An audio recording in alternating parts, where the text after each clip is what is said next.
de la segunda parte de los trastornos hemodinámicos. Y entonces, esencialmente, vamos a discutir en la mañana de hoy la parte patológica, porque teóricamente la clase anterior dijimos la parte más o menos fisiológica. ¿Qué ocurre en el cuerpo de forma normal dentro de nuestros vasos? ¿Qué fuerzas biofísicas rigen que el líquido se mantenga dentro de los vasos? ¿Y qué ocurre cuando el liquidito se sale? Vimos un poquito de eso y también vimos por qué ocurre eso, cómo el cuerpo lo corrige, y también vimos que hay situaciones donde el cuerpo definitivamente no lo puede corregir. Entonces, vimos también qué herramientas utiliza nuestro endotelio para, en condiciones normales, mantener la sangre en una forma líquida, y cuando hay lesión, los pasos que se siguen para formar el tapón plaquetario y la respectiva coagulación. Entonces vamos a ver la parte bien patológica, ¿no? Full patológica, en la que vemos cómo se forman las trombosis. No cómo se forman, por qué ocurren las trombosis. El planteamiento correcto sería por qué se forman los trombos. Y al final hablamos un poquito de shock, ¿no? Que ahí lo resumí un poco porque es una clase que escapa hasta de mi alcance, porque realmente eso es más de un paciente críticamente enfermo, que no es mi área, pero yo se lo describo desde el punto de vista como si el cuerpo fuera una máquina, ¿ok? Ya cómo se trata, las variables, esto ni siquiera me corresponde a mí. Entonces vamos a avanzar, deme un minuto y avanzamos. Cafecito. Es importante.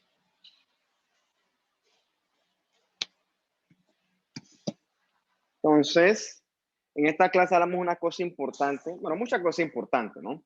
Pero esto que usted ve acá es la famosa tríada de Virchow. Yo no hablo de la historia de la patología porque, diablo, eso me tomaría mucho tiempo. Y la verdad es que yo trato de hacer que este curso sea ambicioso para que ustedes, si les interesa, aprovechen lo más posible. Si no les interesa, ni modo, pues vamos a hacer. Lo que están pagando son ustedes y a mí me están pagando. Así que cada quien ve qué hace con su tiempo libre. Bueno, Rudolf Virchow, ciertas personas dicen Virchow, no sé, busquen la pronunciación si les interesa. Yo lo leo, yo lo pronuncio como lo leo. Él describió en su momento, hace mucho tiempo, pueden buscarlo también, la triada para que se forme la trombosis, ¿ok? La triada que favorece que dentro de nuestros vasos se formen coágulos, ¿ok? Entonces, esa triada de Virchow, como dice la palabra, corresponde con 3 elementos. O sea que si tú tienes uno o más de esos elementos, tú estás en potencial riesgo de desarrollar trombosis. Y esos elementos son la lesión endotelial, pues eso es obvio, ¿ok? Eso es obvio porque la lesión endotelial, ya vimos en la clase anterior, que predispone a la formación de coágulos y tapones plaquetarios. Y el otro elemento obvio es los estados de hipercoagulabilidad. O sea, X, Y o Z motivo que tú tengas que te predispone a que tú tengas un aumento de la acción de los factores de coagulación en la sangre. Eso lo vamos a ir desglosando uno por uno. Y el tercer elemento, que es un poco variable, corresponde con el flujo de sangre como tal. Cuando hablamos de éstasis, a veces se llaman estasis. Yo no sé cómo se dice la verdad, porque la verdad es que éxtasis, yo creo que viene de éxtasis, que es la droga esta. Yo creo que es estasis. La cosa es que se escribe así, éstasis es el periodo donde la sangre por alguna razón se queda, por así decirlo, estancada dentro de los vasos. O sea, la sangre no fluye, ¿ok? Eso ocurre, por ejemplo, en un paciente encamado. Paciente encamado, la sangre va a tener menor movilidad que en un paciente, pues, activo, como personas jóvenes como yo y ustedes más que yo. O también puede existir, por ejemplo, un flujo sanguíneo turbulento. Eh, Así como cuando tú vas en un avión y el avión va tranquilo porque el flujo es laminar, pero entonces una turbulencia el avión comienza a temblar. Uy, eso es horrible, eso sí da miedo. A mí me da miedo. Y a una persona que me da miedo, yo soy la suicida. Ejemplo de cómo podemos turbulencia dentro de un vaso. Bueno, una placa de ateroma. La placa de ateroma disrupta es en inglés, disrupt. El flujo de la sangre debe ser laminar. Y cuando hay esa placa que estorba, el flujo tiene dificultad para avanzar. Y el flujo se vuelve turbulento. Entonces, esos son ejemplos en los cuales el paciente puede estar predispuesto a sufrir un estado de trombosis. La trombosis como tal sí provoca enfermedad, ¿ok? Pero la trombosis es importante porque la trombosis es componente de prácticamente todas las enfermedades cardiovasculares que son las que hoy en día nos matan. O sea, cuando tú buscas la estadística mundial de la primera causa de morbimortalidad a nivel mundial, quizás hace 100 años, como yo creo que les he dicho, eran las infecciones. Hoy en día las infecciones no nos matan. Hoy en día nos matan las enfermedades cardiovasculares, tiene que ver con nuestro estilo de vida, entre otras cosas, y un componente de casi todas es los estados de trombosis, los estados trombóticos. Entonces se cae su peso, ¿no? Obviamente la lesión endotelial forma parte de algo que predispone a la trombosis. Ya discutimos cómo se forma el trombo, entonces es lógico, ¿no? Entonces, ¿qué ocurre? Los trombos son sobre todo peligrosos cuando se forman en el sistema arterial, ¿ok? Porque en ese sitio hay más plaquetas y el trombo va a tener chance de crecer más. El ejemplo clásico que se me ocurre son los trombos que se forman en el escenario de una placa de ateroma en una arteria coronaria, la que más te guste. O el trombo que se forma en un paciente que tiene una fibrilación auricular de mucho tiempo. ¿Ok? Para que se forme ese trombo, producto de lesión endotelial, tienen que activarse y agregarse las plaquetas. ¿Ok? Por eso es que una manera eficiente de prevenir esto es con las famosas aspirinas. ¿Ok? Recuerden que la aspirina inhibe la ciclooxigenasa y eso inhibe también el tromboxano A2 y eso favorece que las plaquetas no se agreguen. ¿Ok? Entonces que la aspirina es útil para los pacientes con riesgo de desarrollar cualquier tipo de trombo, el que más te guste, ¿ok? La aspirina es útil, que es sobre todo popular en la enfermedad cardíaca, ¿no? Por ejemplo, aquí tienes tu endotelio, ¡bum! Hubo una lesión endotelial y tú sabes que las plaquetitas van a comenzar a agregarse ahí, ¿ok? Entre otras variables, ¿no? Por ahorita solamente estamos estudiando el temita este de lesión endotelial. Bien, conocimos en la clase anterior que la lesión endotelial expone los tejidos subendoteliales. Entre los que están expuestos, encontramos el factor de Wolff-Wierdenbrand, que es un factor de coagulación, el factor tisular, que también es importante para la coagulación, y también el colágeno propio subendotelial. Entonces, cuando el endotelio, mi celular no traje, ya, déjame pasar porque ya busca el teléfono. Cuando el endotelio se lesiona, tú sabes que tu endotelio normal, como el mío ahorita que yo estoy tranquilo dando la clase, es un endotelio anticoagulante. Pero cuando el endotelio se lesiona, si ahora sin querer me corto, o como antes que me aruñó Champi sin querer, si quería, ¿ok? Entonces mi endotelio tiene que coagular y entonces pasa a un estado protrombótico. ¿Cuándo ocurre eso? Las razones caen en su peso. Por ejemplo, si a ti te operan y te meten un bisturí, ¡bum! Te cortan. Eso es una lesión endotelial, controlada, pero sigue siendo una lesión endotelial. Y muchas otras causas, infecciones, inflamación, conllevan la potencial lesión endotelial. Déjame buscar el teléfono y ya sigo. Y había una ventana porque está comenzando a hacer calor.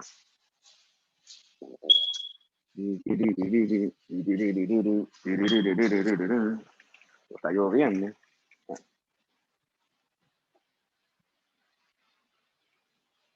A ver, ¿quién me escribe tan temprano?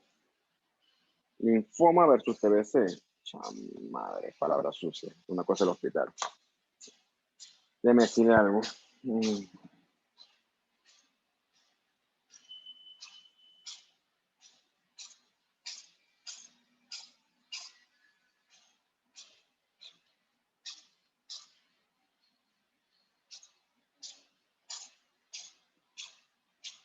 Un segundo.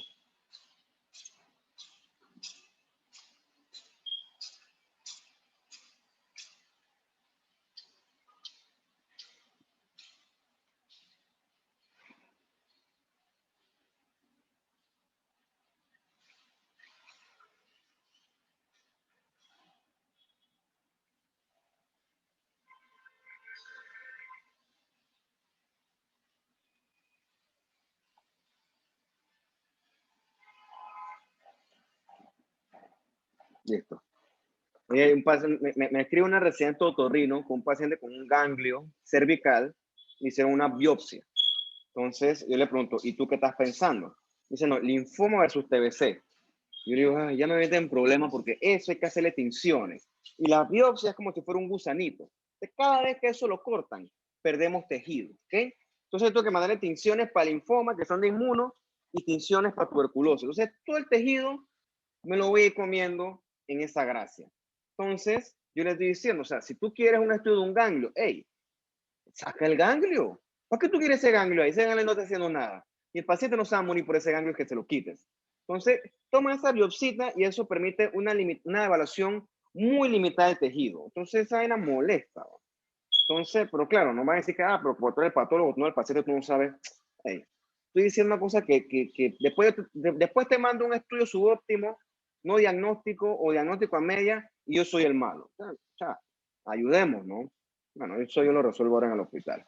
Entonces, dijimos que el endotelio cuando sufre lesión, entonces pasa a un estado procoagulante, o sea, a un estado protrombótico, ¿ok? Entonces, ¿qué cambios ocurren en el endotelio que ocurre ese cambio? Lo primero es que se expresan mayores, o no mayores, se comienzan a expresar de mayor forma los factores de coagulación. Un ejemplo de esto es que disminuye la expresión de la trombomodulina, ¿ok? Entonces, ¿cuál es el resultado de esa disminución en la expresión de la trombomodulina? Es que entonces, como baja la trombomodulina, sube la trombina, ¿okay? Se activa la trombina. Y la trombina, si no se acuerdan, verifiquen con la clase pasada, va a favorecer esa coagulación y eso también favorece que haya mayor actividad plaquetaria, ¿ok?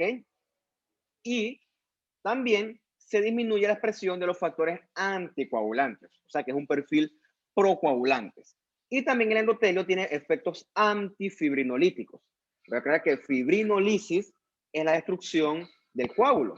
Entonces, si es anti, son efectos anti-destrucción del coágulo, o sea que se favorece la formación del coágulo. Entonces, este endotelio activado, o sea, este endotelio lesionado, tiene inhibidor del activador de plasminógeno, o sea, lo inhibe, ¿ok? Y entonces eso lo que al final del día es, eso que está aquí, favorece trombosis, ¿no?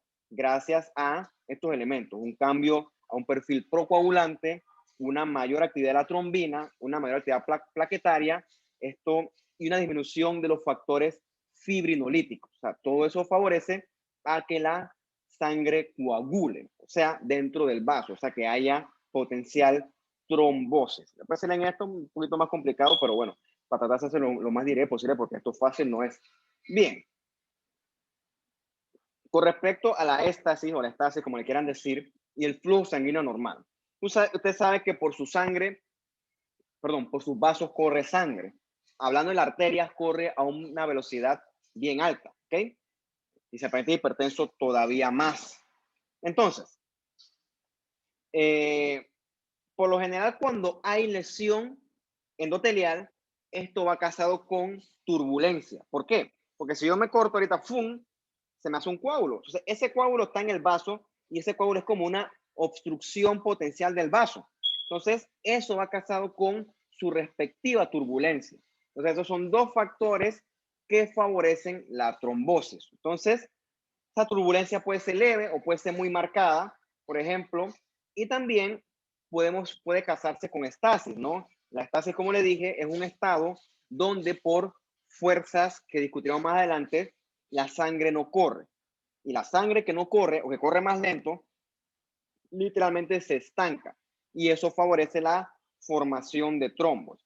Otro ejemplo, como está por ejemplo acá, es una arteria que está inflamada y que la luz disminuye por proceso de aterosclerosis. Acá arriba la sangre fluye normalmente de una forma laminar, ¿ok?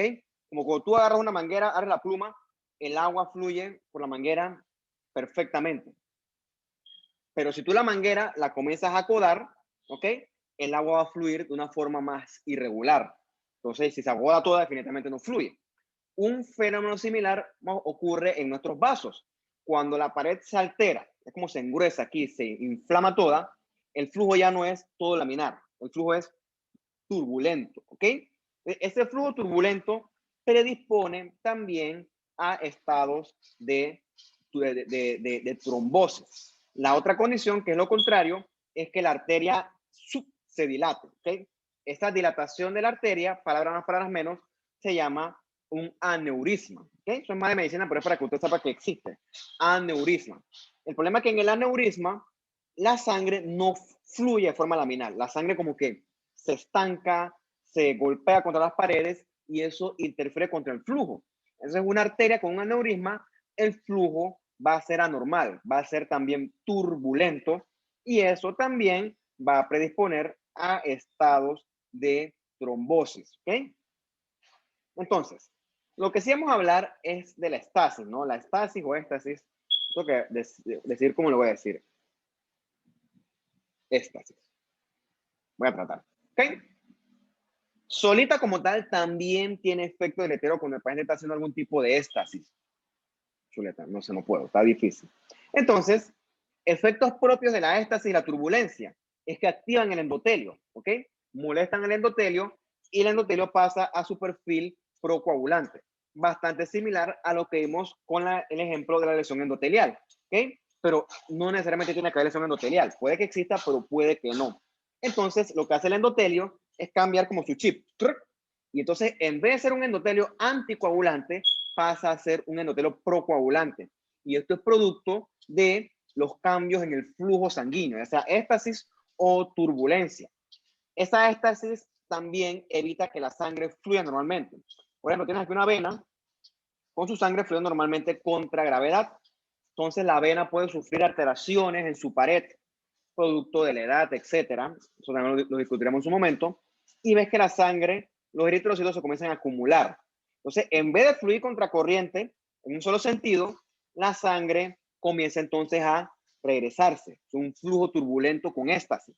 Entonces, como dice la imagen, los eritrocitos, las plaquetas, los leucocitos en general, comienzan a entrar en contacto contra el endotelio. ¿Okay? Y eso también favorece no es formación, sino el cambio a un estado protrombótico. ¿Ok?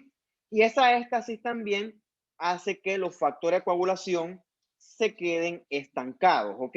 Y entonces, teóricamente, eso también favorece un estado procoagulante. Y más adelante vamos a ver cómo esta trombosis, si tienes mucha mala suerte, se puede convertir definitivamente en un émbolo. Bien. Entonces, otro escenario donde vemos estasis y flujo turbulento es también en la placa de aterosclerosis, sobre todo con los ulcera. ¿Okay? Con ulcera, el vaso se lesiona y eso tiene lesión endotelial más turbulencia. Ya les hablé un poquito, dame un segundo acá.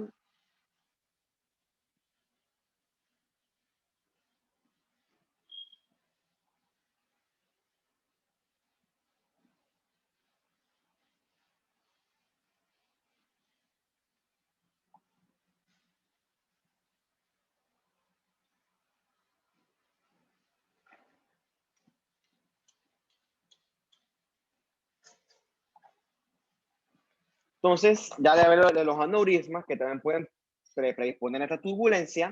Y otro ejemplo es un infarto. ¿Okay? Cuando el paciente se infarta, en este caso dando el corazón, la acción de bomba ya no es constante como la mía y la suya. ¿Okay? La bomba del paciente va a tener dificultades para latir. Entonces, ese corazón que late de forma anormal, o sea, ese miocardio no contráctil, va a favorecer la estasis dentro del corazón como tal. Entonces, eso también predispone a una potencial trombosis, ¿ok?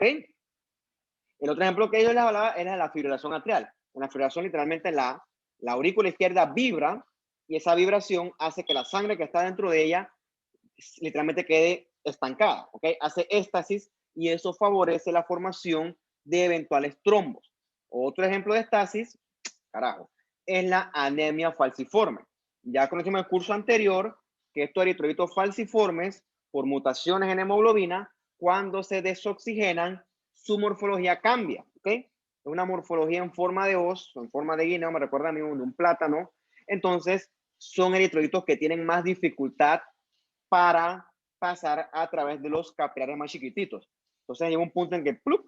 Se amontonan y tapan ese pequeño vaso, esa microvasculatura, y entonces, aparte que ocluyen, eso predispone a éstasis y eventualmente a trombosis también. O sea, son varios escenarios donde tú encuentras este tipo de anomalías.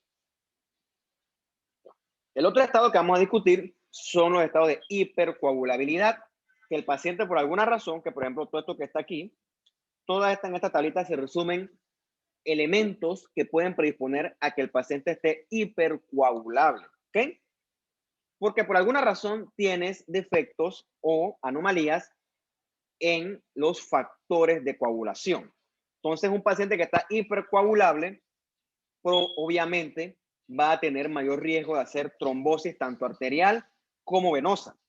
Quizás son un poco más raros porque desde el punto de vista genético es raro que un paciente tenga factores de coagulación anormales de fábrica. Puede ocurrir, pero es raro. Pero sin embargo, sí ocurre por efectos del ambiente. Por ejemplo, por tema hormonal, una paciente embarazada va a tener un estado de hipercoagulabilidad. O sea, esto hasta cierto punto es fisiológico, pero eso ocurre por acción del estrógeno, etc. Eso lo vamos a discutir después por qué ocurre. Paciente encamado también tiene un mayor estado de hipercoagulabilidad y también tiene éstasis. Acá tienes dos elementos de la trombosis venosa profunda. Y un paciente que está en un bolo prolongado, que está mucho tiempo en una sola posición, también tiene predisposición a éstasis y también a estados de hipercoagulabilidad. Eso vamos a discutir un poquito más adelante.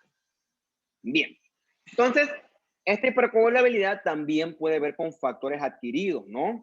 Entonces, por ejemplo, un paciente con falla cardíaca, esto puede tener la éstasis, porque el corazón en vez de latir es un corazón que late anormal, más lento, con más fuerza, dependiendo. La cosa es que la bomba está alterada y eso puede predisponer a éstasis, también daño vascular y eventualmente a un estado de hipercoagulabilidad. O sea, puedes ir mezclando las cosas con el tiempo, que al final del día es receta perfecta para trombosis, que se traduce prácticamente en morbilidad cardiovascular. Una cosa importante que realmente ya forma más que todo parte de la historia de la medicina, curioso esto, para que apunten, es la relación que hubo, todavía existe, ¿no? En un porcentaje chiquito, pero existe, entre los anticonceptivos orales y los estados de hipercoagulabilidad. ¿Qué ocurre?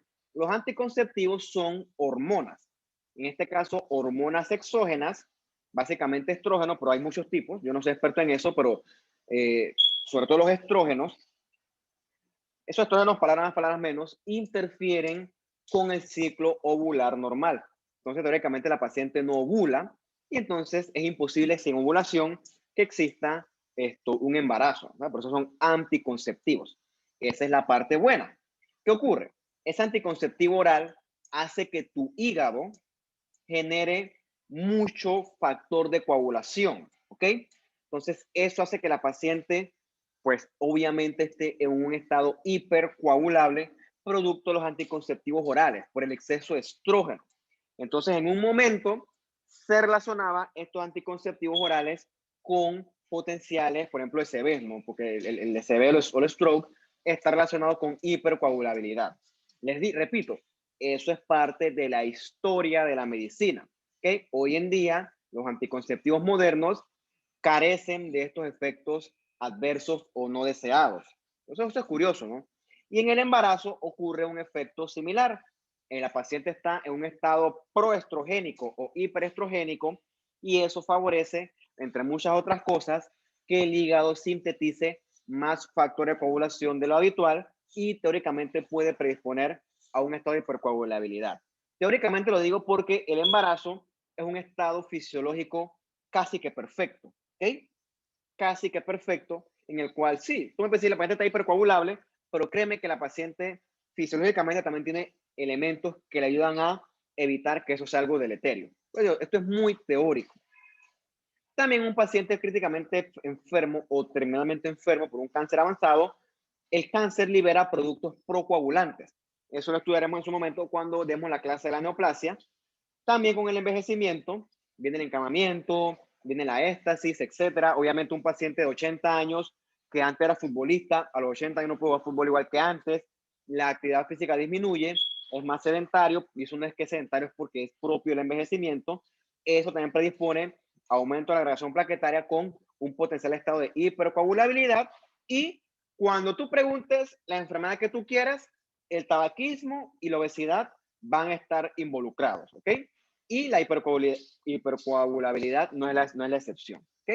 Para lo que tú preguntes, fumar y ser obeso es factor de riesgo para la enfermedad que a ti se te ocurra, por ahí está metido.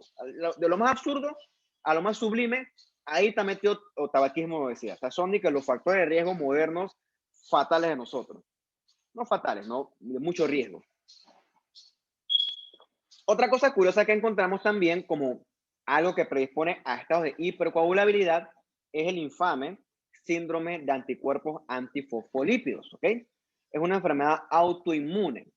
La etiología es un poquito discutible en el sentido de que hay opiniones encontradas, pero lo cierto es que eso predispone a la paciente a hacer estado de trombosis recurrente, ¿ok?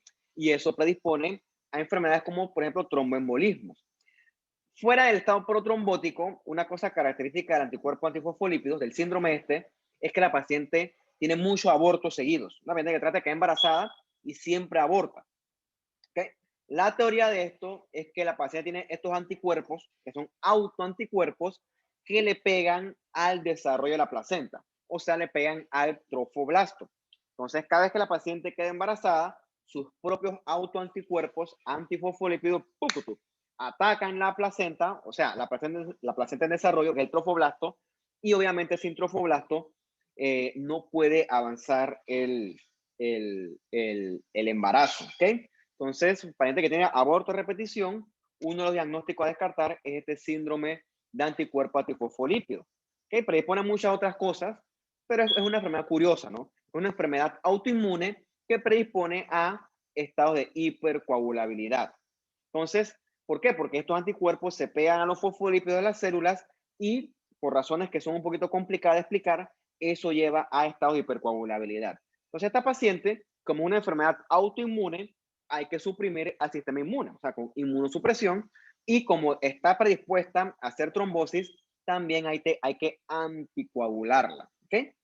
Anticoagular a la paciente. Bien, o al paciente, puede ser hombre también. Entonces, pero obviamente más común en mujeres. De hecho, todas las autoinmunes son más comunes en mujeres. ¿Por qué? No me pregunten a mí, o sea, no lo digo yo, eso es así. Vamos a hablar un poquito de, si tú agarras un trombo y lo ves en un microscopio, ¿qué tú deberías ver? Virtualmente el trombo se puede ver en cualquier parte del sistema cardiovascular. Vena, arteria, la que más te guste, ¿ok? Ya conocimos ciertos factores que predisponen, por ejemplo, a un trombo arterial o cardíaco, sobre todo la turbulencia o la lesión endotelial, ¿ok? Aterosclerosis ulcerada es el mejor ejemplo que se me ocurre, o una arritmia que afecte el sistema de bomba.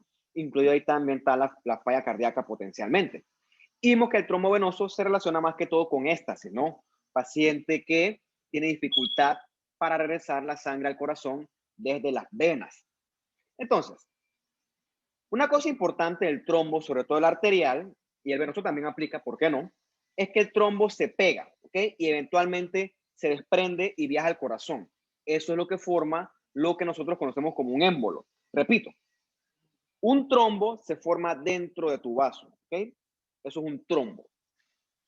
Cuando el flujo sanguíneo, ¡puf!, le pega a ese trombo y se desprenden pedacitos del trombo y ellos comienzan a viajar a otros sitios, entonces se forma lo que nosotros conocemos como émbolo. Por eso es que coloquialmente estos trombos sanguíneos se conocen en el conjunto como tromboembolismo. Una cosa importante hasta este punto es que el émbolo no solamente es un coágulo que viaja, un coágulo sanguíneo que viaja, no.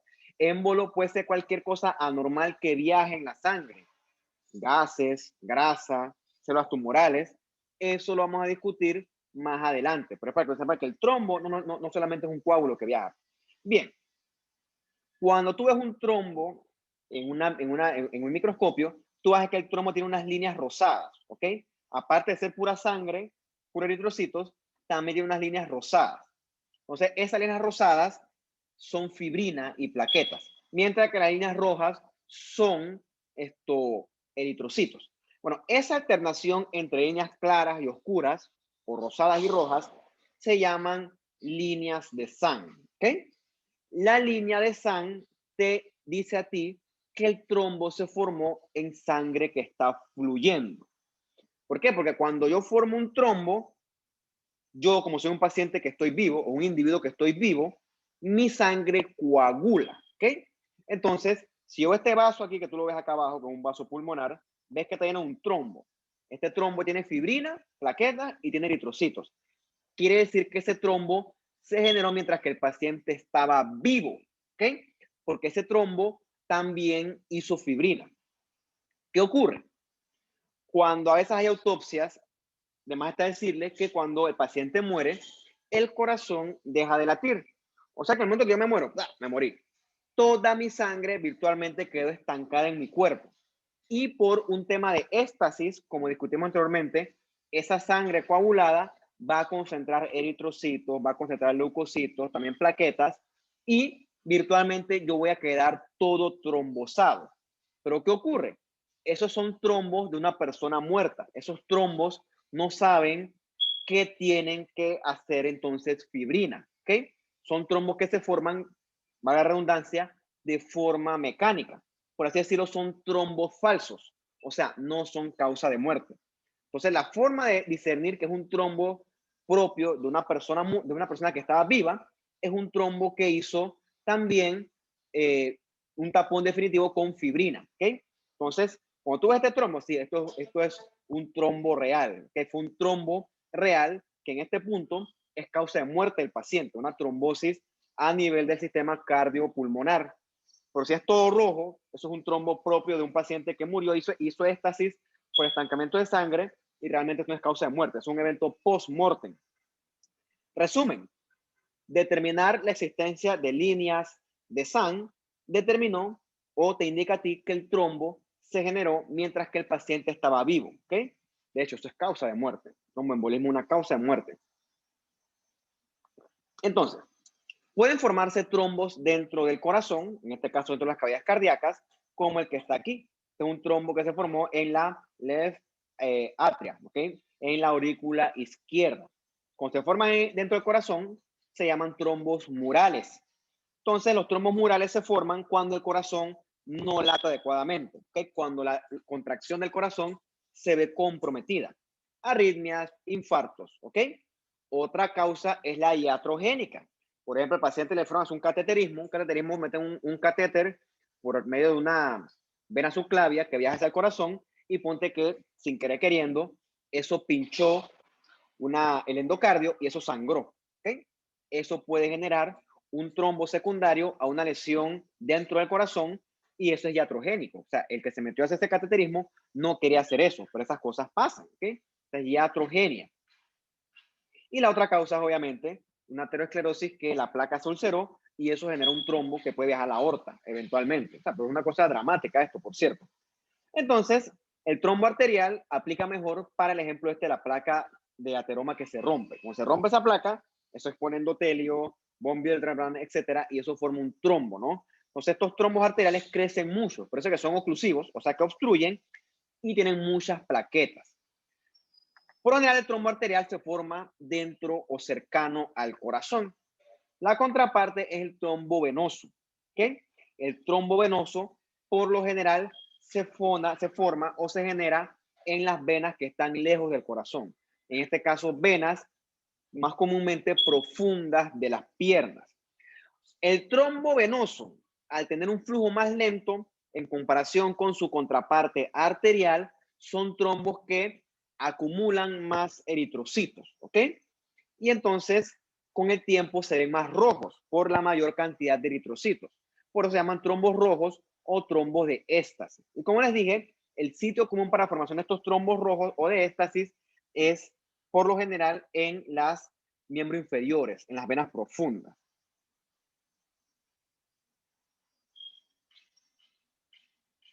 Entonces, sigamos con la clase. Entonces, como les dije, ¿no? Los trombos venosos por lo general se forman en estas venas profundas. Vena femoral, vena poplitea, vena también, esas son las dos que más me sé, la ilíaca profunda también. Entonces, normalmente nuestros eritrocitos deben fluir en las venas contracorriente. Ya les dije que los factores que ayudan a que eso funcione es las propias válvulas venosas y también la contracción de los músculos esqueléticos que literalmente ordeñan la vena. Eso favorece que la sangre regrese desde acá abajo, desde la vena femoral, de vuelta al corazón, vía la vena cava inferior, hacia la aurícula derecha. ¿Qué ocurre? Con el tiempo, y más que todo ocurre en mujeres, no es que sea machista, eso es estadístico, no lo inventé yo, estos mecanismos para poder ir regresando a la sangre se van venciendo. Paciente que es obeso, eso es deleterio para eso, ¿ok? El paciente con falla cardíaca es otro factor de riesgo reconocido para eso. Y el paciente sedentario también, porque teóricamente, si yo hago deporte, no deporte necesariamente, no tiene que ser deporte, puede ser algo tan efímero, efímero aplica, algo tan simple como caminar. Caminar mueve músculos esqueléticos y los músculos esqueléticos al moverse van contrayéndose y van apretando, ordeñando esas venas. No es que tengo que ser un atleta tampoco.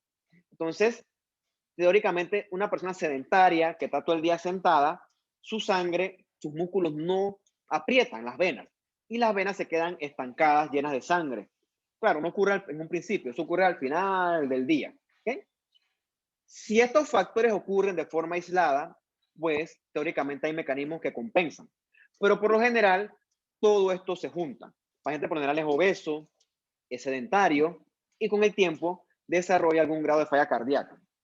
Eso es receta perfecta para que haya trombosis venosa profunda, siendo el factor de riesgo más reconocible, en este caso la éstasis venosa. Tú ves que aquí hay trombosis y aquí no hay ni lesión vascular, ni tampoco hay estado de hipercoagulabilidad. Aquí lo que hay es full éstasis, ¿ok? Entonces, esa vena con el tiempo, y otra cosa es que con el tiempo propio del envejecimiento, las válvulas venosas se van, pierden efecto. Es como si tú compras unas medias, se van desviando con el tiempo. O sea, eso es propio del envejecimiento. Con las válvulas venosas ocurre un fenómeno similar. Lo que tú puedes hacer para ayudarte ahí es usar esas medias de compresión. Por fuerza mecánica, ellas cumplen esa función. Y sí sirven, ¿ok? Entonces, ¿qué ocurre?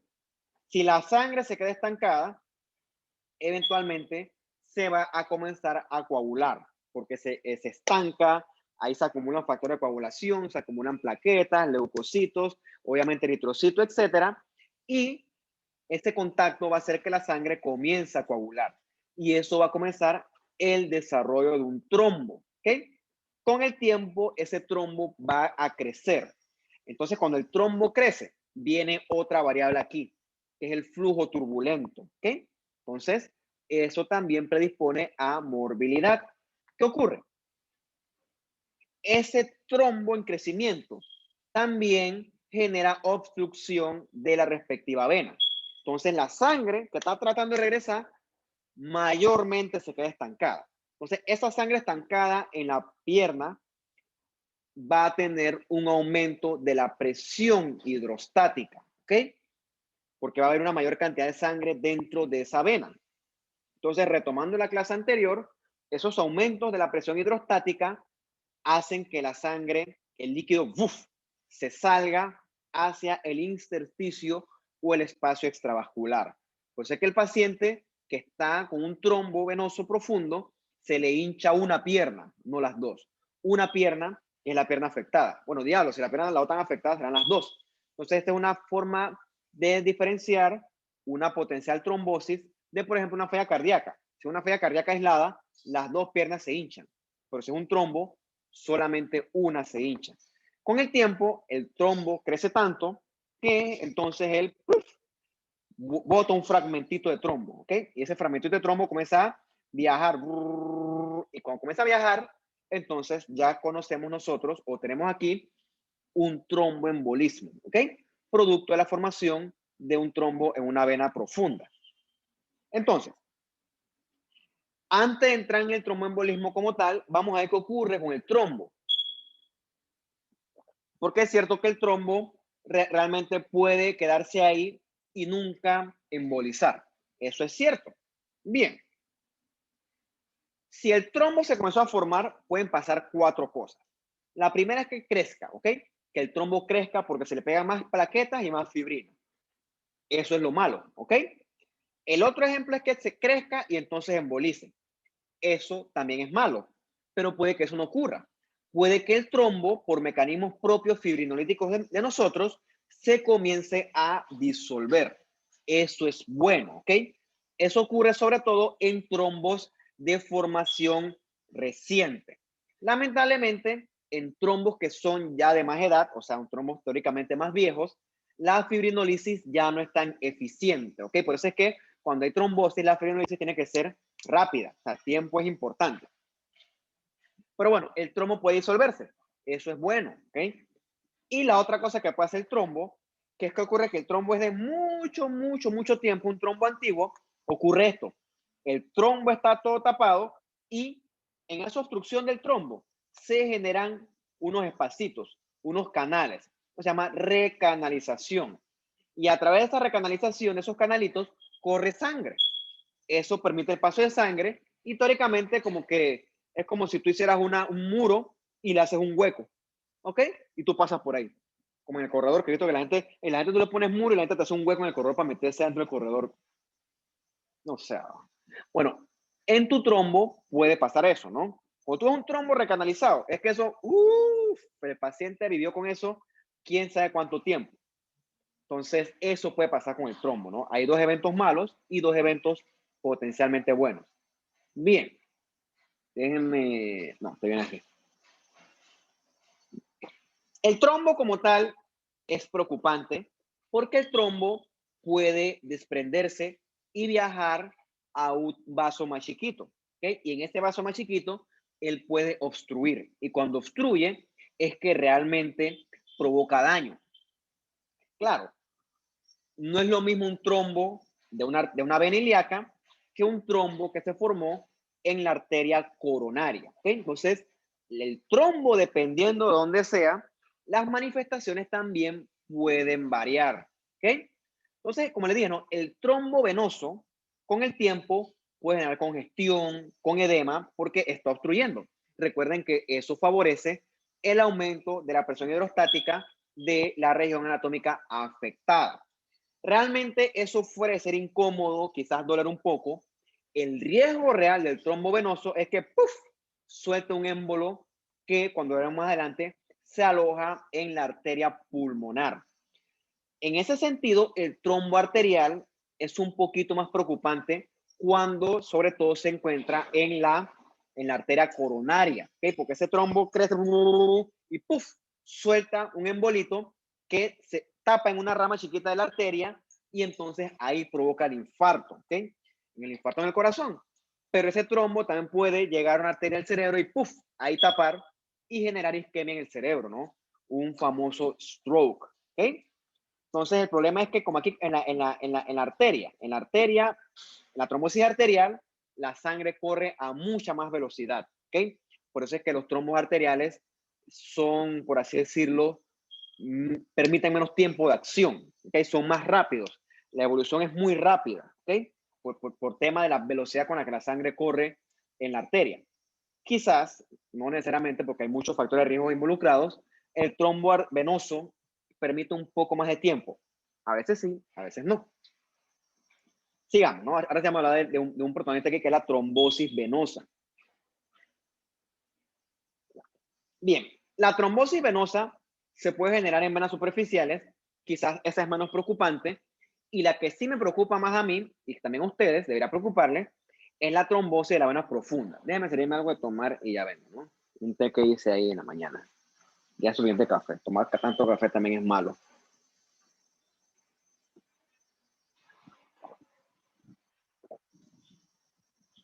Siempre todo debe ser con moderación. No fumar. Fumar sí debe ser nada.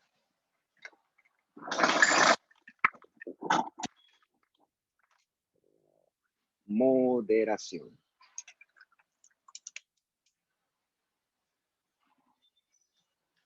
Listo. Ay, mi toallita. Aquí está mi toallita. Ok, si el trombo venoso es una vena superficial, por lo general pertenece al sistema de las venas afenas, ¿no? Por acá arriba son trombos un poquito más inocentes, molestos pero inocentes. Estos trombos son los que generan las famosas varices.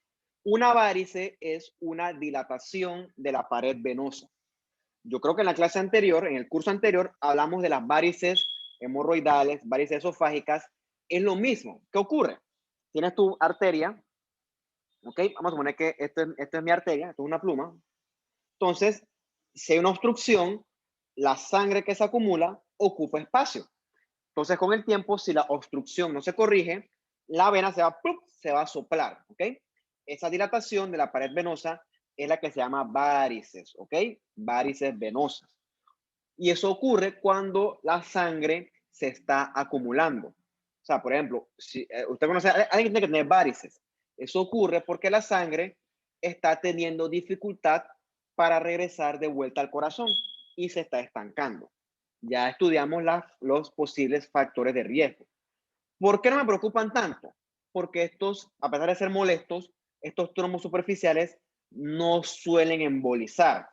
El problema es que esa sangre venosa en esa varice puede ulcerarse, ¿ok? Esas úlceras varicosas duelen mucho, son de difícil manejo y se pueden sobreinfectar, ¿ok? Estrictamente no ponen en riesgo la vida del paciente, pero sí son molestas. El problema es cuando el trombo se forma en una vena grande profunda, hacia la poplitea, la femoral o la ilíaca. Estos sí pueden poner en riesgo la vida del paciente porque, ¡puf!, estos sí embolizan, ¿ok? Entonces, al obstruir, estos pueden provocar edema con congestión de la extremidad afectada, ¿ok? Pero ¿qué ocurre? Las venas ves que son varias. O sea que si yo obstruyo, por ejemplo, la vena poplitea, yo puede que tenga otra vena que me supla esa obstrucción, como un shortcut, ¿ok? Como es que aquí hay un tranque y yo así que cojo por acá y chifié el tranque, chifié el choque que había. O se llama una circulación colateral. ¿Ok? Eso puede ocurrir y eso puede que aminore los síntomas. Gran parte de estos trombos son asintomáticos y realmente el paciente se da cuenta cuando ¡pluf!, eso viaja entonces hasta la arteria pulmonar, o sea, hasta el pulmón. Entonces, esto que tú ves aquí es cuando ocurren las famosas varices venosas. Como te dije, ¿no? Eso ocurre porque por alguna razón la sangre tiene dificultad para regresar de vuelta al corazón y entonces se queda estancada dentro de las venas y eso aumenta entonces la presión hidrostática y entonces eso puede generar que ahí la pierna se hinche, ¿ok? Por tema de presiones y también pueden hacer que la pared de la vena ¡pluf!, se dilate, ¿ok? Estas son las famosas varices. Con el tiempo, la resistencia a la propia pared se puede vencer y se rompe. Y entonces se forman estas úlceras varicosas que, fuera de doler mucho y de poder sobreinfectarse y de ser de un manejo difícil, que por tema de la etiología, realmente no preocupan tanto como trombos venosos profundos, ¿no? Son fastidiosos, pero no suelen embolizar de la forma que lo hace una vena profunda como tal. ¿Dónde dejaste la bestia? Durmiendo. Oh, qué raro, un gato durmiendo, no puede ser. Bien. El otro tema que nosotros vemos que sí nos preocupa es la trombosis venosa profunda. Como ya les dije, ¿no? Se asocia sobre todo a un estado de éxtasis. ¿Cómo dice? ¿Éxtasis o éxtasis? ¿Cómo tú le dices? Yo le menciono éxtasis desde siempre, así que. ¿Ah? Yo no sé, yo no soy profesor español. Bueno, éxtasis, ¿no? Cualquier estado de éxtasis que te ocurra a ti. Paciente encamado, un paciente recién operado que tiene que estar encamado, todos esos factores de éxtasis o estasis, todo eso puede predisponer a una potencial trombosis venosa. Y peor todavía si el paciente tiene algún estado que lo predisponga a hipercoagulabilidad. ¿Ya? Son dos factores de riesgo que favorecen que potencialmente esto se forme. Aparte de estar encamado, también la falla cardíaca predispone, ¿no? Porque eso hace que la sangre se quede estancada en el miembro inferior y eso complica más la éxtasis o la estasis, como sea que se diga. Como le dije, ¿no? Propio del envejecimiento, tú puedes tener un paciente encamado, no necesariamente enfermo, pero un paciente que, bueno, ya no puede estar todo el tiempo parado, ¿no? Entonces, ese paciente encamado, sus músculos esqueléticos de las piernas no van a tener la misma función de un paciente sedentario, perdón, de un paciente joven no sedentario. Eso favorece que la sangre se acumule y es un factor de riesgo potencial para una trombosis venosa profunda. Por eso que los pacientes hospitalizados se les pone profilaxis antitrombo, ¿no? Se le ponen estas medias que aprietan o estas medias de compresión o se le van a tener terapia física, o sea, no puede estar todo el día Profe, encamado. Eso es peligroso. Dime, te escucho. Una preguntita, cuando usted dice sedentario, es así como que no está sentado todo el día sin hacer nada, así, a eso se refiere cuando usted dice que sedentario. Correcto, así como todos nosotros, ¿no? Como todos nosotros que nosotros trabajamos en un escritorio o todo el día no hacemos ejercicio. Algunos harán ejercicio, pero realmente eso es raro, ¿ok? La gran cantidad de nosotros, los adultos, somos personas que por definición somos sedentarias. Eso es parte de nuestro estilo de vida. O sea, sedentario es un tipo que no hace actividad física, como yo, me da culpa. ¿Yo qué trato de hacer? Trato de caminar el parque en el carro, trato de subir escaleras, trato de evitar usar elevadores. Eso es mi aporte. Pero decir que yo voy a salir a correr, salir al gimnasio, hey, no tengo tiempo. Y eso tiene sentido porque nuestras vidas son muy ajetreadas. O sea, en algún momento de mi vida, en mi juventud, hice ejercicio porque tenía mucho tiempo, pero ya no. ¿Ok? Cuando no estoy trabajando, estoy en otras cosas que demandan tiempo y créeme que no tengo chance de ir, que yo voy a correr la cinta costera y menos ahora con el tema de COVID y eso, que yo voy al gimnasio, hey, no me da chance. Entonces lo que yo trato de evitar es, trato de evitar subir de peso con dietas, que no son dietas, sino que son modificaciones de la dieta. Y también evito me parqueo lejos para tratar de caminar un poquito, a veces camino cuando tengo chance, no uso elevador como te dije, pero por definición sí soy sedentario porque no tengo actividad física como tal. Y la mayoría de nosotros somos así. Y ahora con el COVID, el que era sedentario se convirtió en súper sedentario. ¿Okay? Entonces, es un factor de riesgo para muchas cosas. La primera es por la obesidad. ¿Ok? Y la obesidad es factor de riesgo para lo que te ocurra. ¿Okay? Eso es lo que quiere decir sedentario. Eso es propio de, lamentablemente, nuestros estilos de vida hoy en día. ¿Okay? Ese sedentarismo predispone a obesidad, riesgo cardiovascular, diabetes, lo que te ocurra, ¿ok? Lo que te ocurra. Por eso que una recomendación sabia siempre es hacer ejercicio. No es que seas un atleta de alto rendimiento, pero algo mínimo aunque sea, ¿ok? Eso es parte de nuestro propio estilo de vida. Entonces, cualquier cosa que inmoviliza al paciente también va a ser factor de riesgo para una trombosis venosa profunda. Paciente hospitalizado, por ejemplo. O sea, y también eso puede estar casado con potencial lesión vascular. Entonces, tú aquí mezclas los tres elementos de la triada de Virchow: lesión vascular, hipercoagulabilidad y éstasis. Eso es la receta perfecta para que el paciente te haga una trombosis venosa profunda. También está descrito que durante el embarazo el riesgo de hacer una trombosis venosa profunda puede aumentar y ocurre en otras situaciones quizás un poco más raras, como que es que el líquido amniótico se cuela de circulación materna. Eso es raro, pero está descrito, ¿no?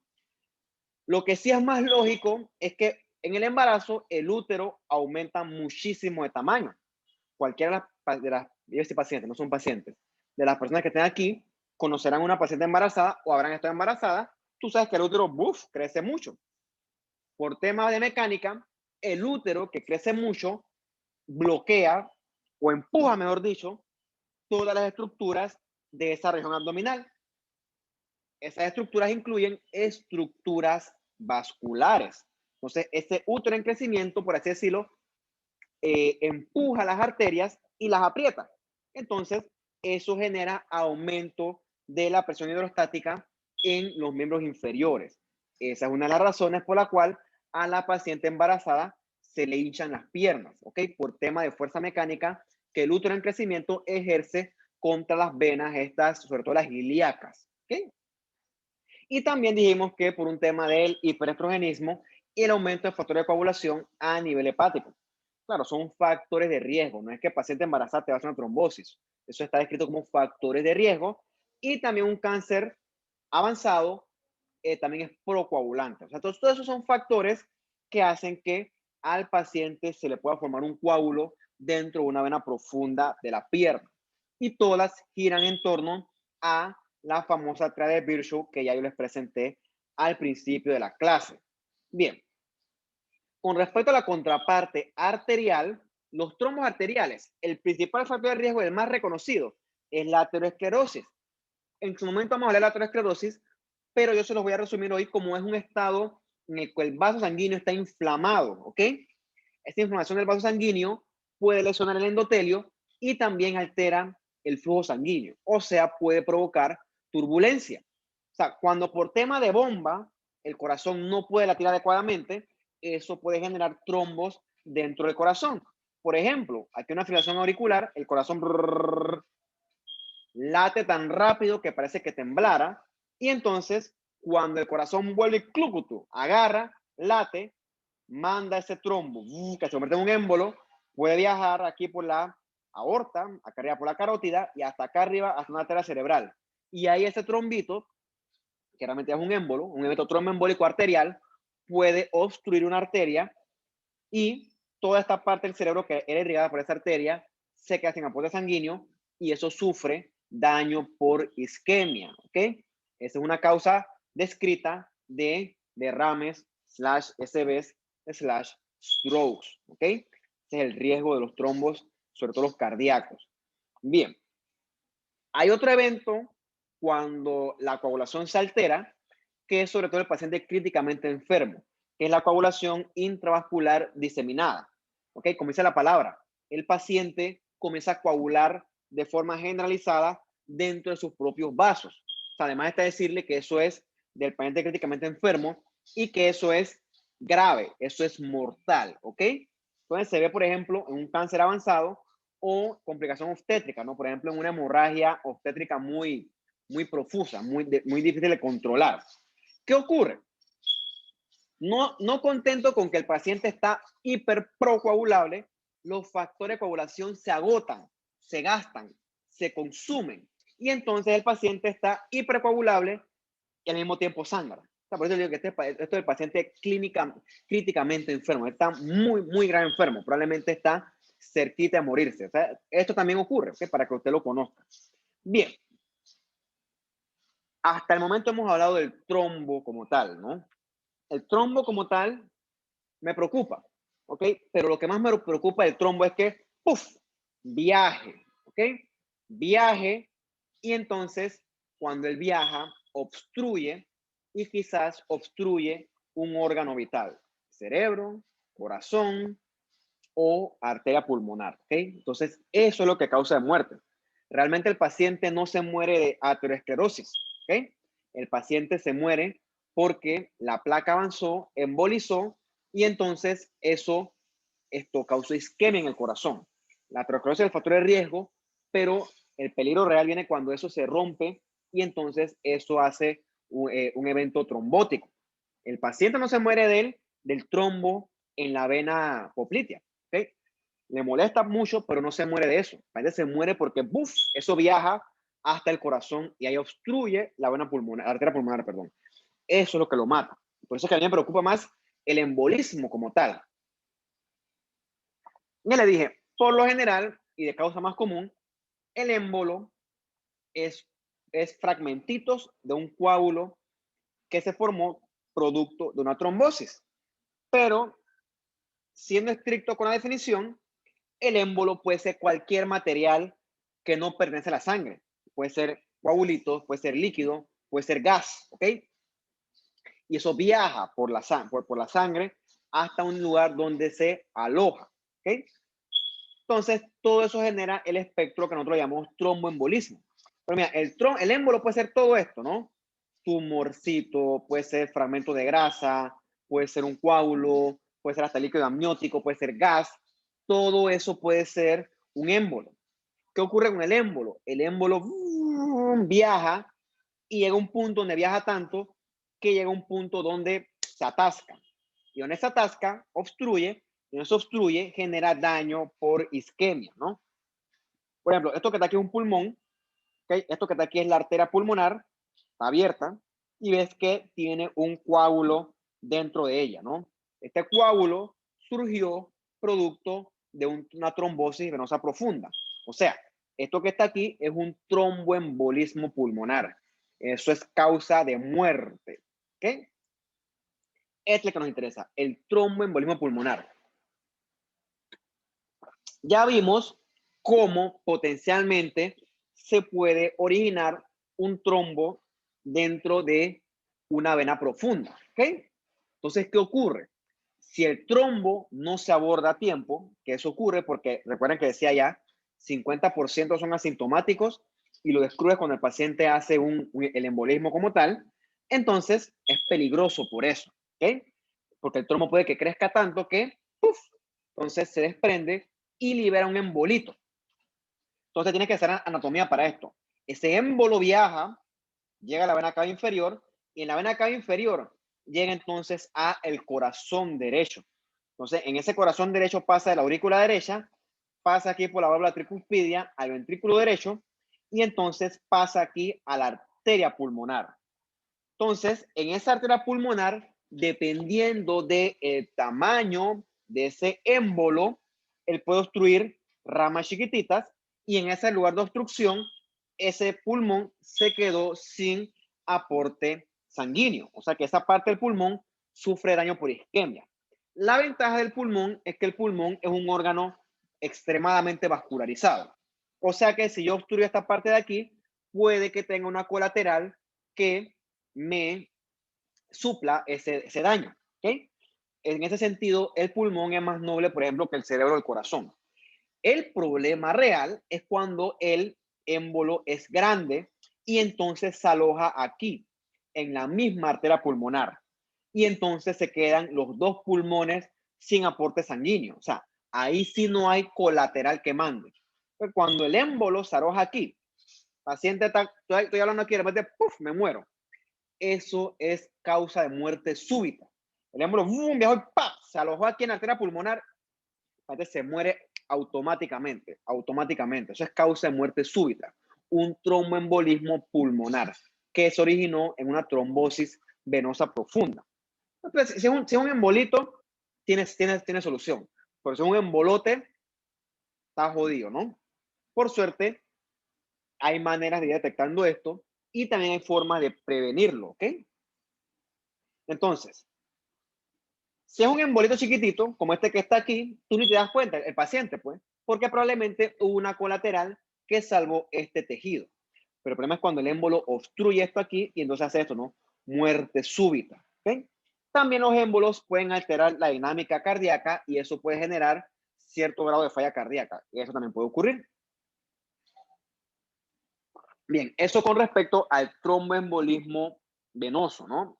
El tromboembolismo pulmonar, que es el más común. Los otros embolismos, vamos a mencionarlos, pero por suerte no son tan comunes y sus manifestaciones clínicas son un poco más nobles, ¿no? Son raros y no son tan destructores. Entonces, el embolismo graso se asocia sobre todo con fracturas de huesos grandes, sobre todo fracturas de fémur. Usted sabe por histología que su hueso no solamente es hueso como tal. Dentro de su hueso hay médula ósea y en esa médula ósea hay grasa, ¿ok? Entonces, esa grasa viaja, si se fractura, o sea, se puede meter dentro de un vaso y puede viajar, ¿no? Eso es un embolismo graso. Probablemente a ustedes no les toque hacer RCP, ¿ok? No se pierden de nada, por cierto.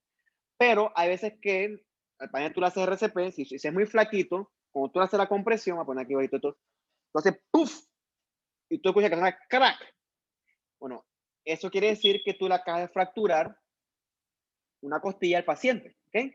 Entonces, cuando tú fracturas esa costilla, puede que esa grasita del hueso, de la médula ósea, mejor dicho, viaje y forme también un embolismo graso. Por eso un RCP vigoroso, y a veces no tan vigoroso, puede ser causa de esto.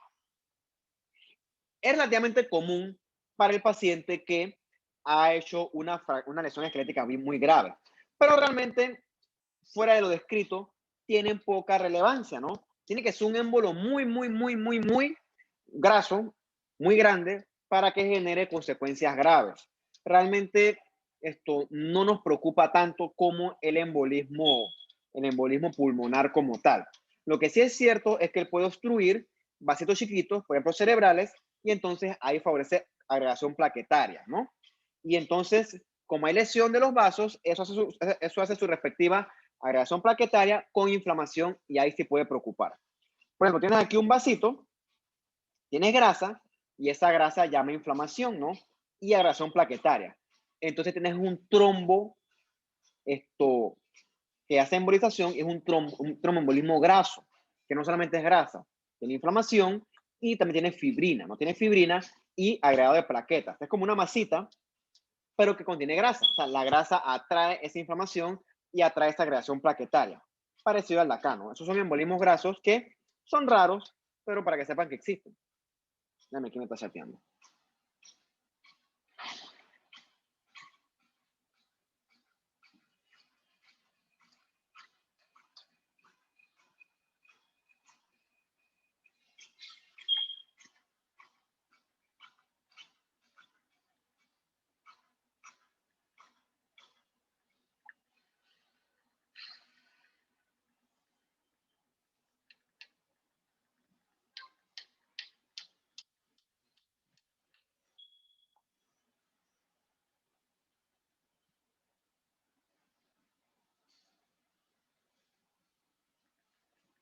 Dame un segundo.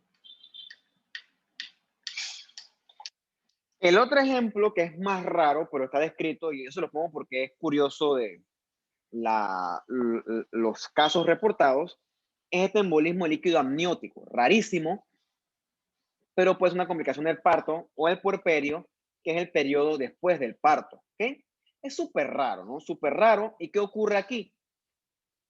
Cuando existe el parto, parte de ese líquido amniótico puede colarse a la circulación materna. ¿Ok? Entonces, por ejemplo, ¿cuándo se puede ver? Cuando hay una ruptura de una vena uterina, o sea, eso es rarísimo. O también en un escenario ficticio, ficticio porque eso no pasa, pero para que sepan que existe, ¿no? Porque las membranas se rompen y puede que algo de ese contenido amniótico se cuele a la circulación materna. Es súper raro, ¿no? Entonces, ¿cuál es el problema? Que ese líquido amniótico gatilla los factores de coagulación y provoca una coagulación intravascular diseminada. En ese sentido es raro, pero a la paciente que le pasa se convierte en una paciente críticamente enferma. Entonces, en ese embolismo del líquido amniótico, tú ves esto, ¿no? Esto que tú ves aquí, que es como un remolinito, eso es queratina. ¿Okay? Queratina dentro de un vaso, que esa queratina deriva de las células escamosas del feto. Supuestamente también puedes ver que grasa de la vernis caseosa. Vernis caseosa es el cerito que recubre el feto, el bebé, no en el feto, ¿no? Al bebé cuando nace, también puedes ver eso. Y también pelitos, ¿no? En la nube es del pelo ese del bebé. Esencialmente se ven trombitos que son queratina esencialmente. Así se ve el embolismo líquido amniótico. Otro que está descrito es el embolismo gaseoso. ¿Okay? Yo se lo menciono, pero si quieren saber más de él, los exhorto a que lean un poquito. Este se ve sobre todo en el paciente, no es paciente, ¿no? En los buzos, ¿ok? En los buzos y a veces producto de cirugías. Bien, por lo general, si una burbujita chiquitita, pues no pasa nada con eso, ¿no? O sea, eso se reabsorbe y no pasa absolutamente nada. ¿Cuál es el problema, no? No el problema, el escenario es con los buzos, cuando ellos se sumergen, supuestamente, yo lo leí, obviamente yo nunca he visto esto, yo lo leo, supuestamente ellos respiran con una gran cantidad de nitrógeno, ¿ok? Entonces, cuando está abajo, no bien sumergido, o sea, cuando el buzo va subiendo, ese nitrógeno puede expandirse si el buzo asciende muy rápido. Entonces, esas burbujitas de nitrógeno se pueden ir fusionando y generan una burbujota de nitrógeno. Teóricamente, esa burbujota de nitrógeno sí puede obstruir y generar daño o lesión tisular. O sea que alguna vez yo veía de que televisión, de Coverage Channel, y que no, que tú cuando estás buceando, tú debes subir lentecito para evitar una embolia gaseosa. Eso es lo que yo leí y lo que he escuchado. No me tienen que creer a mí. Los exhorto a que lean un poquito y lo pueden compartir conmigo y así todos aprendemos, ¿no? Es raro porque realmente esto no debe ser mortal, ¿ok? Si existe, está descrito, pero tiene que ser la burbuja de aire para que eso genere daño como tal. Ese otro mito que dicen de que no, que si yo te inyecto y te meto aire, te puedo matar. Brother, tú tienes que meterle 100 cc de aire para que el paciente se muera. Si tú le metes una burbujita, no pasa nada porque eso se reabsorbe a nivel de los vasos sanguíneos, ¿ok? O sea, eso es más parte de un mito como tal. O sea, una burbujita no te va a matar. Claro, va a ser una vaina, una... Eso sí, pues, pero eso no pasa, obviamente, es imposible. Bien. Finalmente, el problema con el émbolo es que cuando él obstruye, puede generar infarto, ¿ok? Dijimos que un infarto, algunas dijimos, que son áreas de necrosis, ¿ok? ¿Por qué? Porque el tejido infartado se queda sin aporte gaseoso y sin aporte nutricional propio de la sangre arterial. Entonces, esas células ahí mueren. Y esto es una muerte celular por isquemia, ¿ok? Isquemia e infarto son palabras que esencialmente significan lo mismo. Una cosa importante que yo les dije y quiero que aprendan en este curso es que no solamente el corazón se infarta, cualquier tejido que reciba aporte arterial puede infartarse. Y ahí vienen cuál tejido recibe eso, todos. O sea que todos los tejidos pueden infartarse. Se puede infartar el cerebro, se puede infartar los pulmones, los intestinos y hasta los miembros inferiores que veremos en su momento con los pies diabéticos, ¿ok? Entonces, el infarto del tejido distal es la consecuencia no deseada del tromboembolismo, ¿no? Y eso también puede ocurrir, ¿no? Un cerebro aquí tú ves que la línea media está desviada, ¿ok? El infarto aquí no es evidente, pero sí se está formando. El problema es que el infarto ocupa tamaño. ¿Por qué? Porque se inflama. Esa inflamación provoca edema, provoca más inflamación y eso ocupa espacio dentro del cerebro. Realmente eso es lo que mata al paciente en un stroke. Realmente el cerebro que murió le genera al paciente cierta discapacidad, ¿ok? Pero la discapacidad no te mata, que lo que te mata es la inflamación que viene después del infarto que se produce producto de esta área de inflamación. Es otra cosa que tienen que aprender en este curso. Bien. Ay, ¿quién me escribió acá? ¿Quién me chatea tan temprano? Esto es hora de dar clase, no hora de chatear.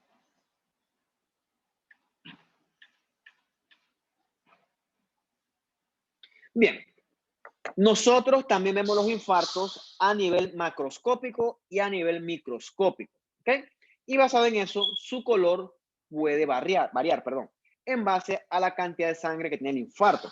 Entonces, los más comunes que yo veo son los infartos blancos, ¿ok? Pero también están descritos los infartos rojos porque están muy llenos de eritrocitos, ¿ok?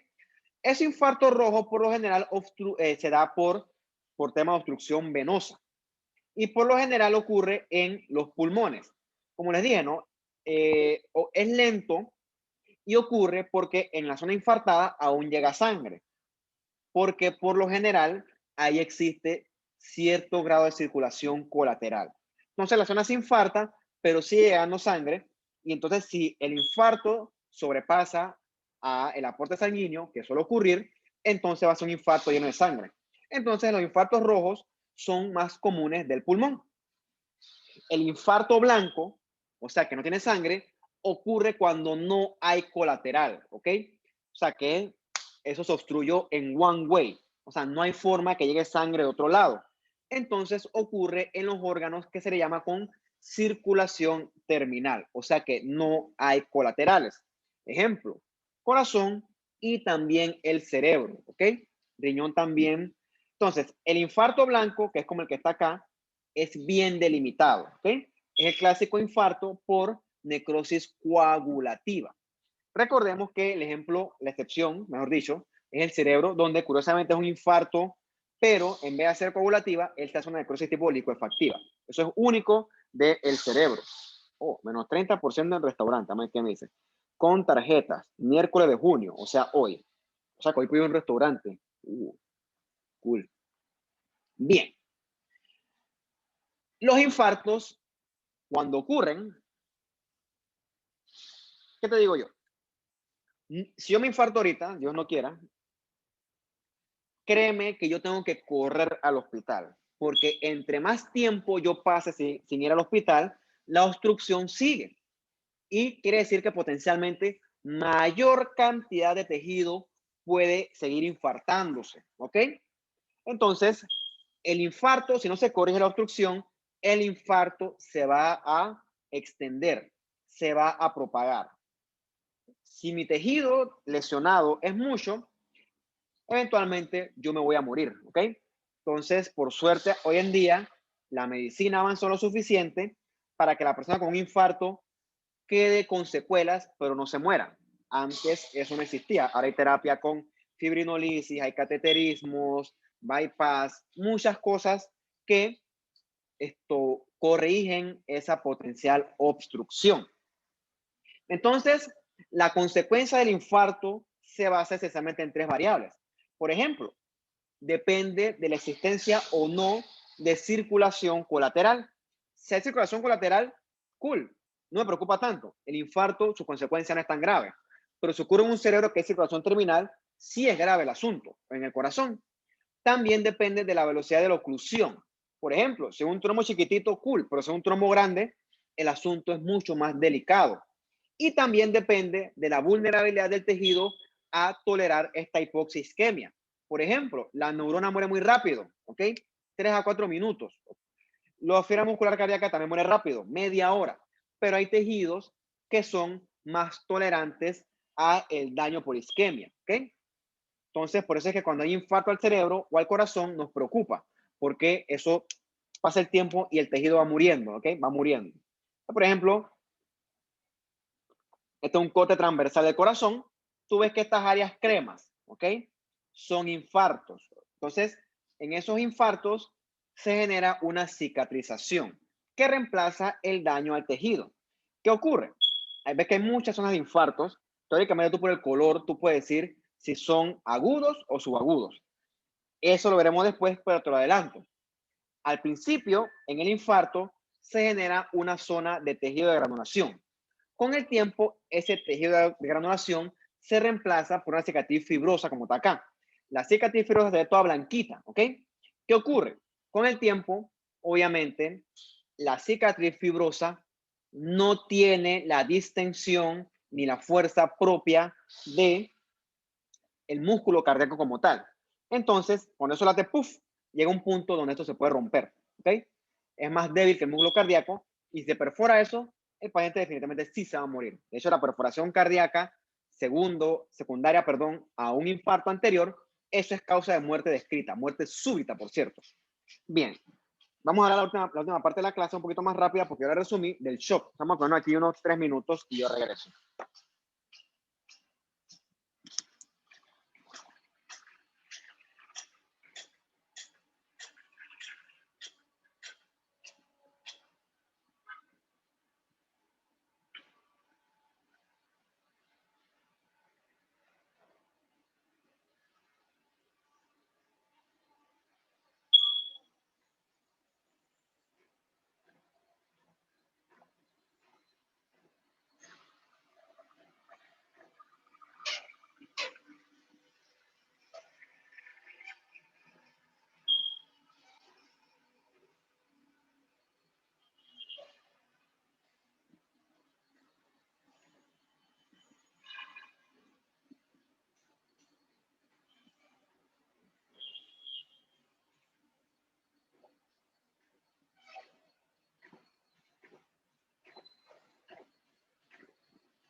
Listo, muchachos, sigamos entonces. Vamos a hablar un poquito del shock, ¿ok? Del shock, obviamente, desde el punto de vista patológico, ¿no? Sería generalidades patológicas del shock. Porque yo no soy intensivista ni soy médico de paciente, por lo tanto yo no hago paciente de shock, pero sí hay alteraciones biológicas bien importantes en el shock que se relacionan con lo que nosotros vamos viendo en este curso. De por qué ocurre el shock o por qué el paciente se choca, ¿ok? Porque por alguna razón hay una disminución de la cantidad de sangre que bombea el corazón o por alguna razón el volumen de sangre disminuyó. Por ejemplo, un paciente le agarran y le meten 3 balazos y él sangra, él se va a chocar, ¿ok? Cualquier causa de pérdida de sangre, el paciente se choca. En este sentido, si el corazón se altera y deja de bombear, también el paciente se puede chocar. Entonces, hay varias causas de shock, ¿ok? Yo solamente discutiré aquí con ustedes las generales. Ahí está, se fue todo el hielo. Ahí ya no, muy caliente. Ya vengo, espérense.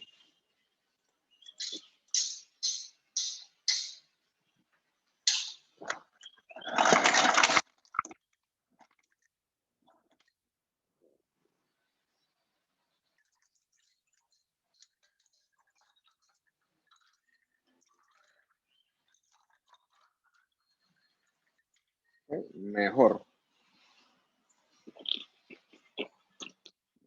mejor. Sigamos entonces. ¿Cuál es el problema de esto? Si tú te quedas sin sangre, tus tejidos se quedan sin sangre. Y ya, tomando en cuenta lo que hemos revisado hasta las clases, de más está decir que tus células van a sufrir lesión por daño tipo hipóxico, también isquémico. Obviamente, si no corrigen la causa, tu lesión se va a convertir en irreversible y eso te puedes morir de eso. Entonces, un paciente chocado, ¿cuándo se ve? Cuando hay mucho sangrado, por la razón que tú quieras. ¿Okay? Cuando hay quemaduras importantes. Cuando hay un infarto que impida el acto de bomba del corazón. Y también cuando puede haber embolismo pulmonar, ¿no? O sea, si el paciente no se muere, puede también chocarse. Y la otra causa que vamos a discutir, que quizás es la más curiosa, la menos explicada desde el punto de vista mecánico, es cuando el paciente hace una sepsis muy grave. ¿Okay? Entonces, los shocks que vamos a nosotros son el cardiogénico, o sea que el que se asocia con el corazón, el hipovolémico, que es el que el paciente pierde volumen, y el más, no es rico la palabra, el más variable, no tampoco. Dinámico también sí puede ser. El shock séptico. Entonces, durante el shock de etiología cardiogénica, por alguna razón, el corazón no va a poder bombear sangre adecuadamente. ¿Ok? Entonces, ¿por qué ocurre? Puede ser que el corazón no late adecuadamente porque el paciente se infartó. O sea, que el paciente infartado, si es un infarto grande, puede chocarse. Puede ser que el paciente es una arritmia muy grave, puede chocarse también. Puede hacer un evento que se llama el tamponamiento cardíaco. Retomando la clase anterior, tú sabes que el corazón está dentro de su membrana serosa, que es el pericardio. Entonces, cuando esa membrana serosa, ese espacio, esa cavidad pericárdica, se ocupa por algún líquido, o sea, que por general es sangre, el corazón queda atrapado, ¿ok? Queda atrapado y por lo tanto, si está atrapado no va a poder moverse con libertad y no va a poder latir con libertad. Es otra causa de shock cardiogénico y también el embolismo pulmonar que altera todo el circuito ese de la circulación en general. Además está decirle que si esto no se corrige a tiempo, el paciente se va a morir. ¿Okay? El otro es el shock hipovolémico, que es que el paciente pierde volumen. En este caso, pierde sangre. ¿Ok? Entonces, ¿cuándo lo vemos? Obviamente en un sangrado evidente, cuando hay un trauma muy potente. También se puede ver cuando el paciente, los grandes quemados, pierden mucho fluido por sus quemaduras. Es bien difícil eso. Un paciente chiquitito, porque por ejemplo, yo si me da diarrea, diablo, tiene que darme una diarrea de competencia para que me choque. Pero ese escenario cambia mucho cuando tienes un niño de 3 meses. ¿Okay? Un niño de 3 meses que hace diarrea, eso para él es muy peligroso, ¿no? Entonces, y peor si vomita, o sea, se puede deshidratar rápidamente. O un paciente que reciba un trauma evidente, una fractura grande, una herida por arma de fuego, tantas cosas que pueden causarlo. El que sí vamos a ver es el shock séptico, porque el shock séptico se basa esencialmente en una superinflamación. Realmente la bacteria es mala, pero el que genera este daño tan potente es nuestro propio cuerpo. O sea, es una super inflamación. Y como dice la palabra séptico, ocurre en respuesta a una infección que por lo general es por bacterias, ¿no? Por hay otras causas también, y te lleva a una inflamación grave, una inflamación importante, potencialmente mortal, que de forma colectiva se le llama síndrome de respuesta inflamatoria sistémica. También puedes ver ese SIRS, no solamente en séptico, también quemaduras te puede hacer paciente, pancreatitis, condiciones que también son potencialmente fatales. ¿Qué ocurre? El paciente en shock séptico está generando una hiperinflamación, ¿ok? Produce demasiados mediadores inflamatorios, que produce demasiada vasodilatación, eso produce un aumento desproporcionado de la permeabilidad vascular y eso también provoca éstasis venosa, ¿no? O tienes cosas potencialmente graves. Todos esos cambios vasculares tan violentos y tan pronunciados van a llevar a que los tejidos no reciban su perfusión adecuada. Eso genera también daño por hipoxia, ¿ok? El paciente va a tener alteración metabólica que eventualmente hace que el órgano falle y el paciente se va a morir, ¿ok? El paciente está gravemente enfermo.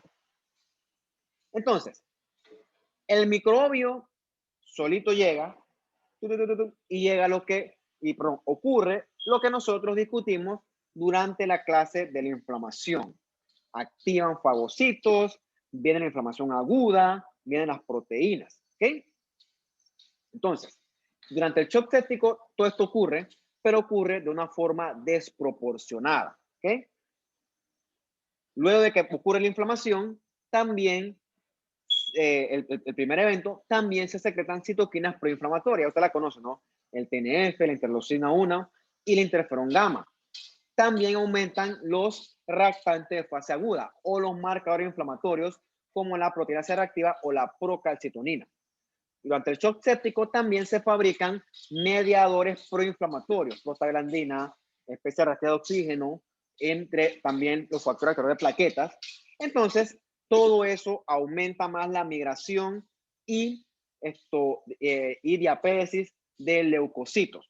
Entonces, también el completo se activa y esto genera en el paciente un estado hiperinflamatorio. O sea, el paciente está hiperinflamado, como tú lo ves acá, ¿no? El producto microbiano genera un estado hiperinflamatorio gracias a las citoquinas proinflamatorias. Llegan muchos fagocitos, muchos neutrófilos, se activan en complemento. O sea, es una cuestión desproporcionada y a eso le sumas los marcados cambios vasculares. O sea, la permeabilidad vascular está demasiado aumentada. Nuestro cuerpo tiene también, usted conoce, mecanismos inmunosupresores, o sea que balancean la inflamación y la inmunosupresión de acorde a el escenario. Entonces, el mecanismo inmunosupresor sobre todo lo dirige el linfocito TH2, que recuerdas que es el que activa el macrófago por la vía alternativa. Y también tenemos citoquinas antiinflamatorias como este antagonista de la IL-1 y también la IL-10. Entonces, eso lo que hace es producir la apoptosis de células inflamatorias, ¿ok? Entonces, son mecanismos antiinflamatorios o inmunosupresores propios de nosotros. Entonces, ¿qué ocurre? En el shock séptico hay una desproporción entre la hiperinflamación y la inmunosupresión. O sea, todo eso está loco, ¿ok? Eso lo veremos viendo más adelante. Fuera de esa alteración pro y antiinflamatoria, también el endotelio sufre lesión y se activa. Aumenta su permeabilidad, pero aumenta de una forma anormal, una forma desproporcionada. Entonces, el endotelio se separa y eso genera fuga de líquido hacia afuera. sea que va a haber mucho edema en este paciente con shock séptico. De más está decirle que si hay mucho edema, los tejidos se van a ver afectados. Eso altera la reparación del tejido y también altera la repartición de nutrientes. Entonces, los mediadores proinflamatorios, sobre todo las citoquinas, hacen que más se separen los endotelios, las tight junctions, y eso genera una salida de fluido, pero un fluido rico en proteínas, o sea, un exudado. O sea, que el paciente va a estar todo saturado de líquidos, y entonces como el líquido se sale, el paciente no tiene líquido entre los vasos. Entonces el paciente se va a hipotensar, porque el líquido está en un compartimiento que no debe. O sea, realmente el paciente no está perdiendo líquido, sino que el shock está mandando el líquido desde dentro de los vasos hacia afuera de los vasos, por ese exceso de permeabilidad. Entonces, el paciente va a estar hipotenso. La hipotensión también puede alterarme todo. ¿Y cómo corrijo la hipotensión? Administrando líquidos intravenosos.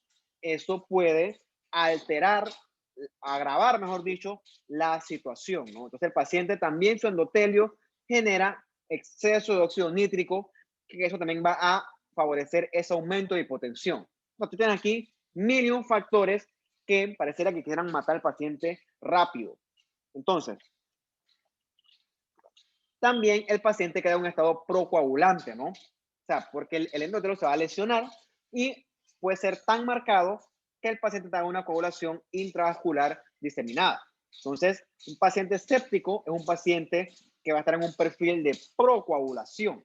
Entonces, no contento con eso, las citoquinas proinflamatorias disminuyen el efecto anticoagulante del endotelio y también disminuyen la fibrinolisis. ¿Ok? Entonces dijimos que los vasos están dilatados, el paciente está hipotenso y están permitiendo fugas hacia el medio extravascular. Entonces la poquita sangre que hay dentro del vaso, como está tan hipotenso, el paciente está tan vasodilatado, se va a quedar esa sangre estancada, ¿ok? Entonces eso conlleva a un estado de éstasis, ¿ok? Éstasis sanguínea, que lo que hace, entre otras cosas, es permitir que los factores de coagulación se queden ahí. O sea, que el paciente está hipercoagulable. O sea, teóricamente eso pasa en todos los vasos del paciente y eso entonces activa la trombina. Entonces el paciente se va a comenzar a hacer trombitos en todo el cuerpo. Imagínate lo peligroso que es esto. Entonces tú tienes una CID a todo meter que está consumiendo a todo meter también factores de coagulación. O sea que el paciente también te puede hacer hemorragia. O sea, para que tú veas o sea, para estar, esto está violento, ¿no? Esto es violento, violento, violento. Eventualmente el paciente te va a hacer anomalías metabólicas. Por ejemplo, hace mucha hiperglucemia porque el tipo te hace mucha resistencia a la insulina. ¿Por qué? Porque hay muchos mediadores y hormonas que favorecen esta resistencia a la insulina. También puede haber mucha gluconeogénesis, ¿ok? Entonces, eso hace que el paciente tenga un estado constante de hiperglucemia, ¿ok? Por la resistencia a la insulina y por el exceso de gluconeogénesis. ¿Ok? ¿Por qué ocurre esto? ¿Okay? Se pueden leer. ¿Por qué? Porque las citoquinas proinflamatorias alteran los transportadores de glucosa. Esto es GLUT4 y entonces eso altera toda esta dinámica de la glucosa, ¿no? Entonces la glucosa se queda afuera y también eso inhibe la liberación de insulina. Eso es una cosa interesante que yo no quise entrar en mucho detalle porque, Dios mío, eso es ya de un nivel muy innecesariamente alto. Entonces, la hiperglucemia como tal, digamos que lo que me preocupa a mí es que disminuye la función del neutrófilo. O sea que el paciente va a estar inmunosuprimido. Entonces, también el paciente va a estar hipóxico y esa hipoxia disminuye la función de la mitocondria al momento de la fosforilación oxidativa. Entonces, este paciente va a entrar en un metabolismo anaeróbico, ¿ok? Porque va a comenzar a hacer glucólisis. La glucólisis genera lactato y lactato en exceso lleva al paciente a una acidosis, en este caso láctica. Tú aquí todo lo que tiene el paciente. Tiene aquí el daño séptico. Ves que todo el compromiso hemodinámico que él va a tener va a llevar un shock distributivo. O sea que el líquido sale del intravascular al extravascular. También va a haber daño celular. Todo eso se traduce en hipoxia, en daño orgánico y eventualmente a muerte. ¿Okay? Entonces, los órganos fallan porque el paciente va a estar hipotenso, con demasiado edema y con un estado trombótico de todo el cuerpo, ¿no? Todo eso altera el aporte de oxígeno y nutrientes a los tejidos. También la mitocondria va a sufrir daño, ¿ok? Este es un estado hiperinflamatorio. Va a haber demasiada citoquina, demasiado mediador. Eso también le puede pegar al corazón. El corazón deja de latir adecuadamente. Entonces, ves todo lo que se genera. Y eso genera que falle corazón, riñón, pulmón, hígado. O sea, el paciente hace esto. Organ dysfunction, difusión orgánica. Y eso lo puede y eventualmente lo va a matar. ¿Ok? Todo eso depende de qué tipo de bicho le esté pegando. Por lo general, eso ocurre en respuesta a bacterias. También depende del estado inmunológico del paciente. Depende si el paciente tiene otras enfermedades, ¿no? Eso altera el pronóstico. Y también depende de la capacidad del paciente de producir mediadores de inflamación. O sea, el manejo de este paciente chocado séptico es un manejo de un paciente crítico. Requiere antibióticos, requiere un buen balance de fluidos intravenosos, requiere de medicamentos que se llaman vasopresores, que agarran los vasos y ¡puf!, los cierran. Tiene que ver con lo que tuviste en fisiología de los receptores alfa-adrenérgicos, etcétera, que ellos producen vasoconstricción.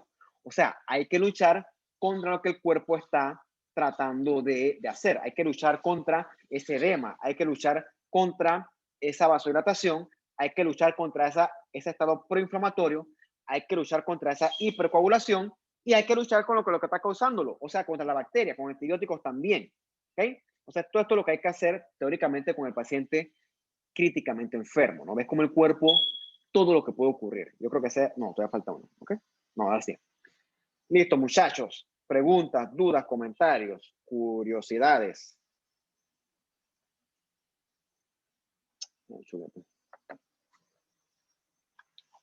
Algo, lo que sea.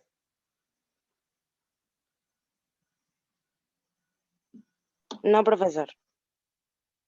Bueno, si se les ocurre algo, dime. Si se les ocurre algo, siempre son libres de utilizar el chat para eso. No puedes echarle el grupo, puedes chatear personalmente.